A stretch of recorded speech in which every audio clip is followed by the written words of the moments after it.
दिवस उपलक्षे मु आज रायगढ़वासी को आ रायगढ़ मूल निवासी समस्त को तो सर्वप्रथम मु बहुत बहुत धन्यवाद देवी सेवा जुहार करी। जय भीम, जय मूल निवासी, जय संविधान। आज रायगढ़ मूल निवासी दिवस विश्व आदिवासी दिवस गोटे ऐतिहासिक दिवस भाव परिणत हो जहाँकि लोक बुझी नथिले जानी नथिले विश्व आदिवासी दिवस रो माने कौन। आजिकार डेट्रे ए अंचल युवपीढ़ी सबू सचेतन होती एवं संविधान रो नियम कानून को जानिबा पाई से चेष्टा चलैछंती एवं से माने सबू गाँ गाँ रे जाई सचेतन कराउछंती हमर मूल निवासी दिवस कौन, तापरे आदिवासी दिवस कौन, आउ संविधान रे हमर अधिकार कौन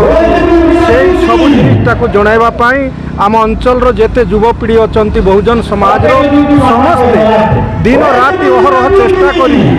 ए जिनिसटा को लोकों पाखे पहुँचाइबा पाई लोकों को जणाइबा पाई आज से मानकर प्रचेष्टारे आज जो विश्व आदिवासी दिवसटा मूल निवासी दिवसटा रायगढ़ में संपूर्ण सफल होती आम समस्ते बहुत खुशी। आज मूल निवासी दिवस काली आम पालन करवाटा नुह काली ये नाचवा गाइबाटा नुह तार उद्देश्य हूँ अंचल किछि न्यस्त स्वार्थ गोष्ठी लोक अच्छा जो मैंने कि अन आदिवासी जो मैंने कि ये साधारण जीवन यापन करवाई बेपार बाट करवाई आसीथिले आठी जीवन यापन चलाउतिले से माने आज राजनीतिर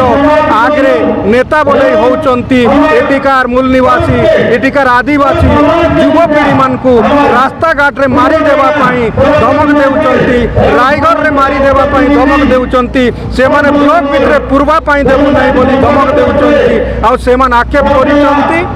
गोंड एवं आदिवासी मान को बेसी टेम्पर हेलानी आमे घरे घरे जाई फिटबू आम शासन अच्छी आमको के किसी कर पारे ना ये भाया धमक देउचंती से आम से धमक चमक देवा लोक सरकार पाखे दाबी जनाऊँ एवं सरकार पाखे आम रिपोर्ट देचु पुलिस स्टेशन एट्रोसिटी एक्ट लगेचु आज पर्यंत प्राय 15-20 दिन है आज पर्यंत से एट्रोसिटी केस विषय कौन पदक्षेप नि जाए अंचलवासी दुखित अच्छा सरकार को अनुरोध करी शासन को अनुरोध करी एट्रोसिटी एक्ट को इमिडिएटली लागू करा जाऊ आ जो माने एटिकार मूल निवासी मान को धमक चमक देकरी एटिकार राजनीति हक को आ राजनीति अधिकार को मध्य छड़ाई लेकरी से माने हमको धमक चमक देउचंती एटिकार लोकों को से मानकर विरोध रे दृढ़ कार्यानुष्ठान नेबा पई दाबी मध्य मूल निवासी समाज आदिवासी समाज आज विश्व मूल निवासी दिवस अवसर में दाबी जनाऊँगी एवं सरकार को दाबी जन दृढ़ कार्यानुष्ठान ग्रहण करने अनुरोध करुच्ची विशेष किसी कहूना। धन्यवाद।